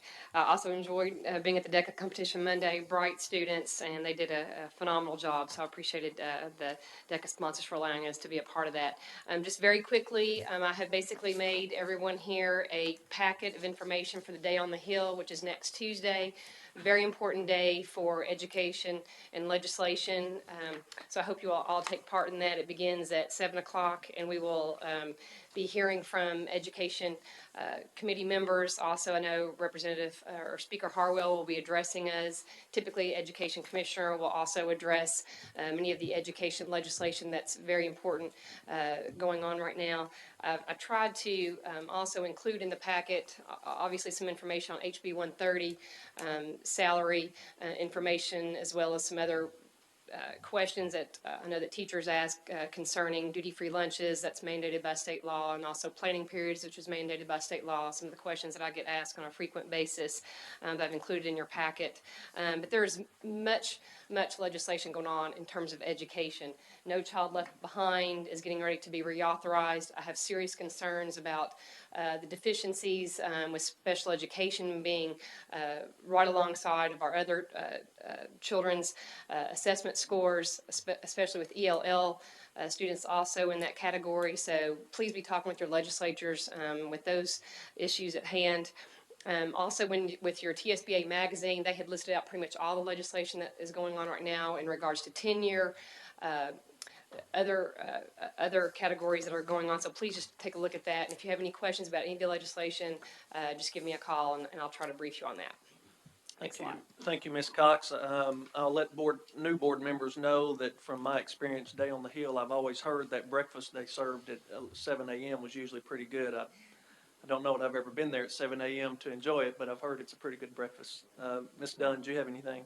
Yes, just a quick congratulations to Beach High School. Their Melodic Impact, their show choir, placed first in their division in Alabama a couple weekends ago, and they will be headed to Mississippi in a couple weeks to compete, and then after that to Ohio. And so a bunch of talented kids that are working really hard. Thank you, Ms. Dunn. Mr. Hale, do you have anything? On a lighter note, I was just going to let Mr. Johnson know that I used my pocket knife to punch holes in this tonight. Maybe next time I won't have to do that. Thank you, Mr. Hale. Mr. Daniels, do you have anything? Yeah, I just wanted to thank the board and particularly Jeremy when I was out of town for our last special called meeting.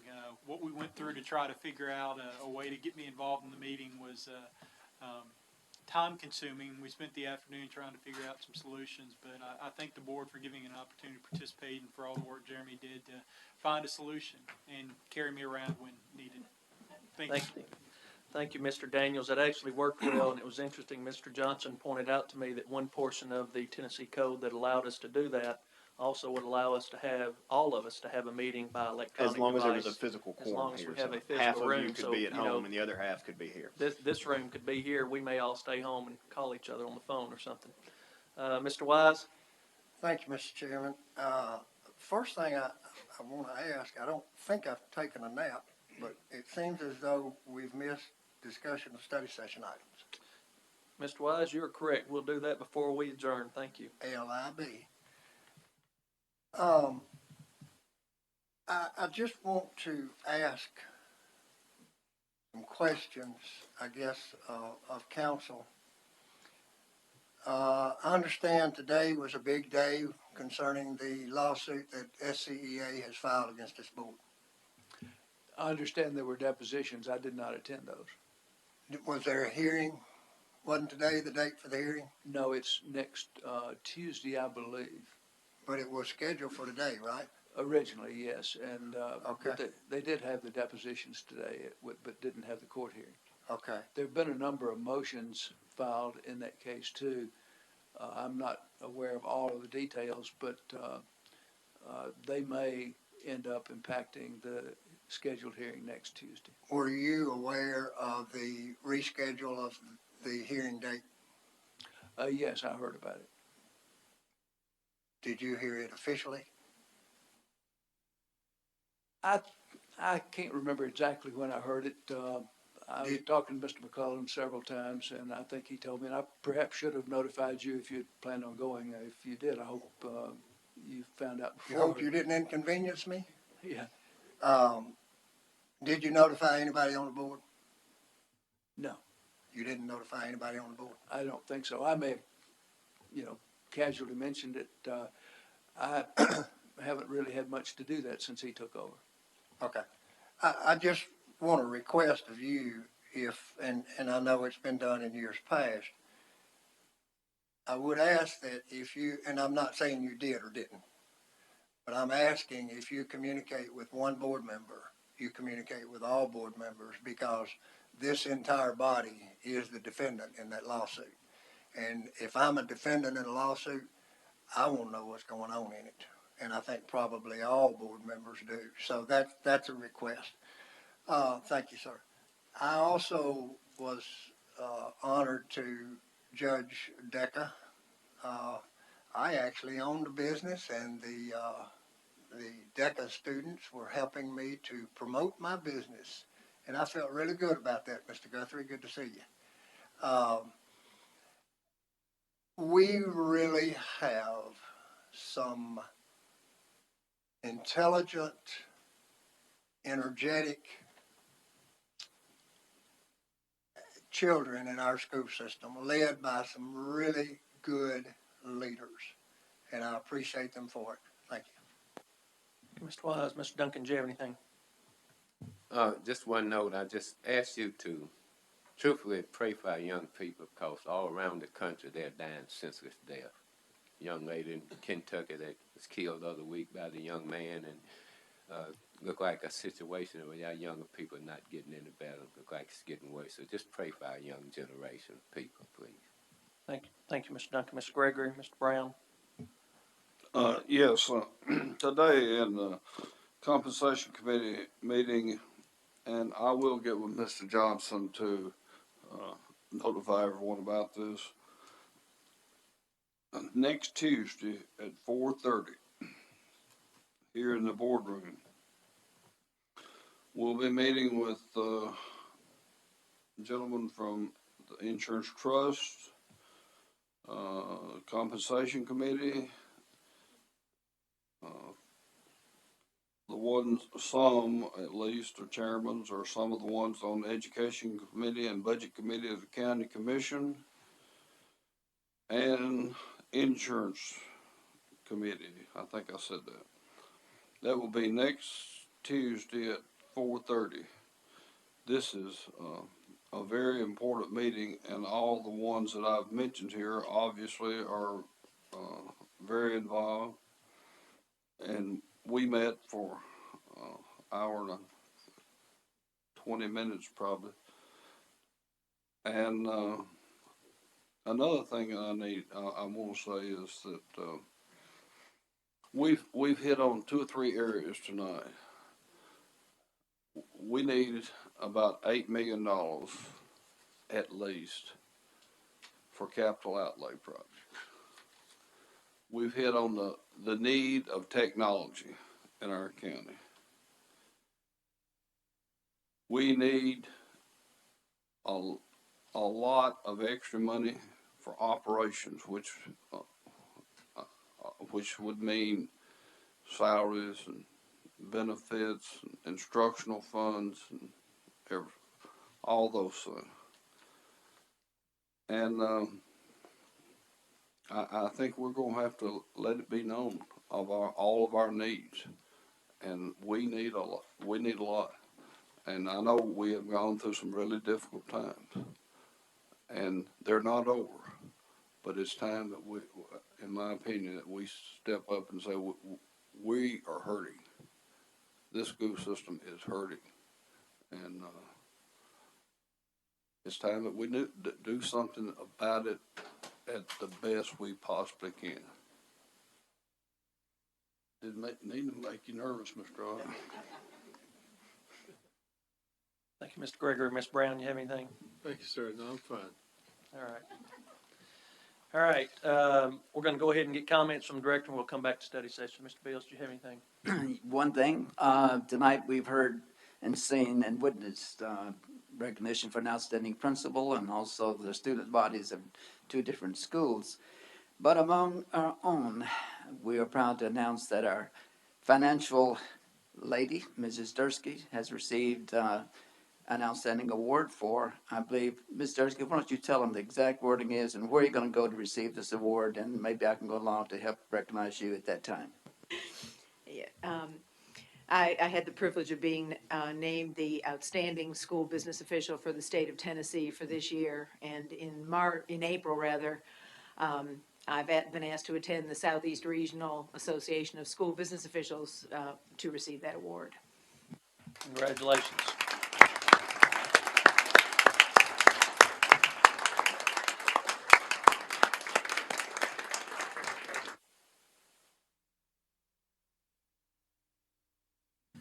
All right, congratulations, Ms. Dursky.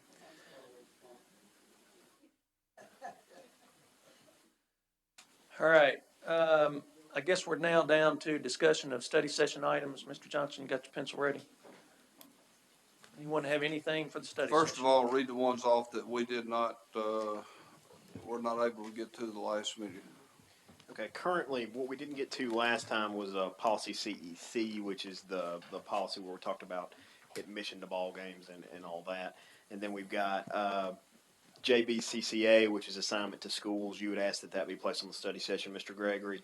A couple things that staff would like to talk about at the study session is Common Core standards and performance contracts. And then tonight we approved IDFAA on first reading, which is the athletic committee, and that will also be on the study session. Mr. Wise? Would you place on the study session, and Ms. Dursky, you probably be involved in this, the expense of legal services for the school system for fiscal year 9-10 and up to that date in 10-11 fiscal year? Thank you. Anyone else? Mr. Hale? Mr. Chairman, one thing I will be adding to it is a facilities committee report. Mr. Gregory alluded to this earlier, but Mr. Barnes has supplied the board with information now that we've got 28 school buses that we have to buy. They're about $100,000 a piece.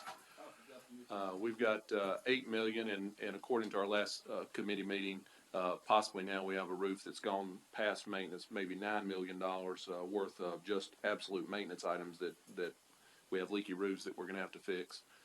We have a technology program that we approved a couple of years ago that I think we should probably add to this.